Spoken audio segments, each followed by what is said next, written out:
President wetu, Your Excellency, the President, the Deputy, and all the leaders that are gathered here, listening to that presentation, and particularly coming at this time when we are presenting from the legislative side, we celebrate, first of all, just immediately coming after you, DP, a very important, and this is on a light note.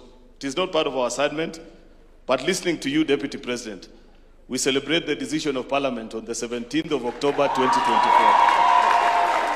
Because we were conversing there with the Chungu and you were saying, what if? I don't want to say beyond that. So even us as Parliament, we have delivered in so many other ways.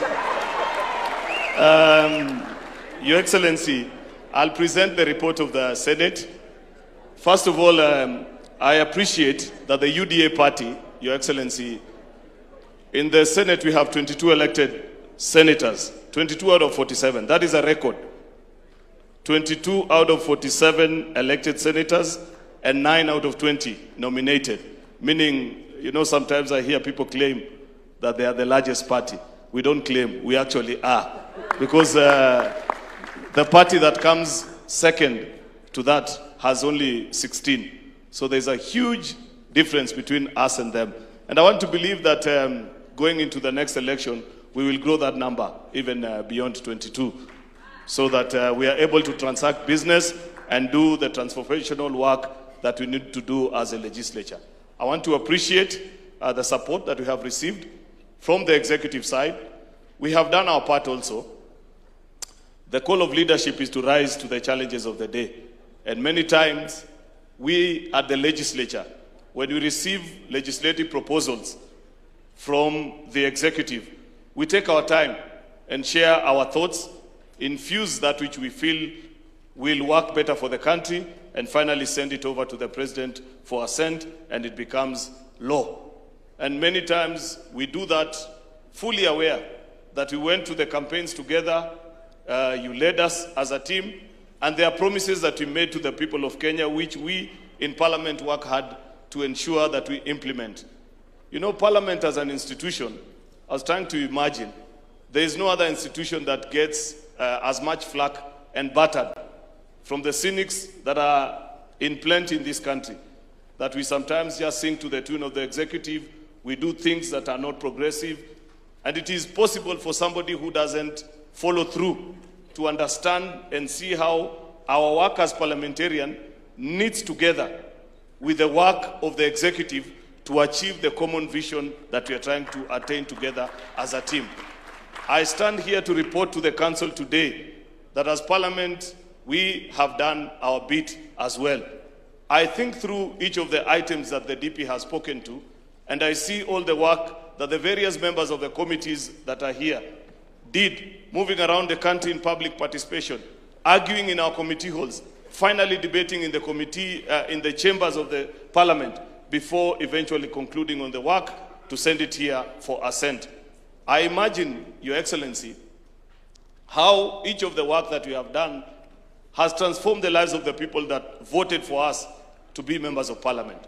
And I sleep proudly as leader of majority alongside my colleagues, knowing that though many other people may not appreciate, and sometimes people say not very nice things about us as members of Parliament, I know that we have been part and parcel of this team, and we have done things that have helped the Kenya Kwanza administration attain the record of the score that you're hearing this morning. The DP has spoken about the health, universal health coverage, and I must appreciate Parliament because we passed the 4 health laws: the digital health law, facility improvement fee fund, the primary health care, and the Social Health Authority Act.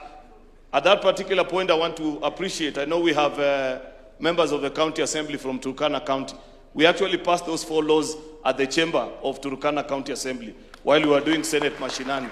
And they have the signature of Turkana because Turkana is one of the counties that a lot of work needs to be done, Your Excellency. Yesterday, just yesterday, we were with the Deputy President in one of the most rural facilities in the county where I come from. And the chairperson of that health dispensary actually reported in the meeting that we were in that just last month, that facility had received from the Social Health Authority a compensation of 1.3 million Kenya shillings. Something that has never happened previously. So somebody may sit and wonder, so where does SHA sit alongside all these things? It is the ability to improve our health centers, right from the dispensary up to the level 6 facilities, through those laws that were carefully drafted and passed in Parliament, that we as parliamentarians sit here today and appreciate and say we made our contribution into making Kenya a great republic. I celebrate you, our colleagues, members of Parliament, for the work that you did. The agriculture sector that the Deputy President spoke about here, Your Excellency, there is still work to be done. But today, as we sit here, I know by 2022, when we came, almost all the 3 major cash crops, for example, which is sugar, coffee, and tea, they needed significant adjustment of the laws that were governing that sector. We have concluded the one for sugar. I know Kimani loves saying that the one for coffee has delayed in the Senate, but I'll be quick to add also that the one for tea is in the Assembly. So we need to conclude on those 2. But as it is, Your Excellency, I represent, this is from a personal experience. In the county that I represent in the Senate, we have both sugarcane, coffee, and tea farmers. Because of the transformation that the DP was speaking about, today, back in the day, if you went to a particular town where all the 3 farmers interact, you could easily tell who is the sugarcane farmer, because they were impoverished, they were in very difficult state. As it is today, the sugarcane farmer actually loans the tea and the coffee farmer. And the coffee farmer is also not badly off. In fact, many times, and I have said this, Kenyans are not very generous with their appreciation of the work that leaders do. But in the last 2 years, in all the public functions that have been, where coffee farmers are in good number, they actually pick the microphone and say, go and pass our appreciation to the president and the government because of the reforms that have been done in the coffee sector. That doesn't happen very often in our society. You know very well that the people we represent sometimes don't appreciate the work that leaders do, but they appreciate because they know what has been done. There is still work to do in the in the tea sector, Your Excellency, and that we shall do because we know we still have sufficient time and the things that we need to do. Quickly, moving on, because I don't want to spend a lot of time on the things that we have done on that particular front. At the level of the county assemblies, and we must celebrate also UDA as a party. I just checked and I confirmed also, though I didn't check this morning like you, Your Excellency. I realized you checked everything this morning. I know for a fact that UDA also has the largest control of 22 out of 47 county assemblies. We have majority leadership of 22 out of 47 county assemblies in this country. And I know one of the requests that you made here in a previous meeting with the members of the county assembly is to grant financial autonomy to our county assemblies. I am proud many MCAs spoke in that meeting that day, Your Excellency, and they said they find it not proper that they sometimes have to go before the executive of county governments where they have disagreed to beg even for funds for operations. And you did direct that morning and said, Majority Leader, if you still want to keep your job, that situation needs to stop. I am glad to report to this council this morning that that now is a thing of the past, Your Excellency, and we celebrate the work that has been done in that particular regard. Thirdly, I am giving the report on behalf of the Senate. That's a part that I have to do. Overall, listen, my friend, you will get the opportunity during plenary. But just to explain to you, once we do our work as Senate, we send it over to the Assembly for them to conclude on it. There is very little that I can do. You know, unfortunately, much as I am leader of majority, I only lead one house. I don't lead both, and I can't control legislation in the other side of the house. That's why Kimani will come next to give their report. We have concluded on that.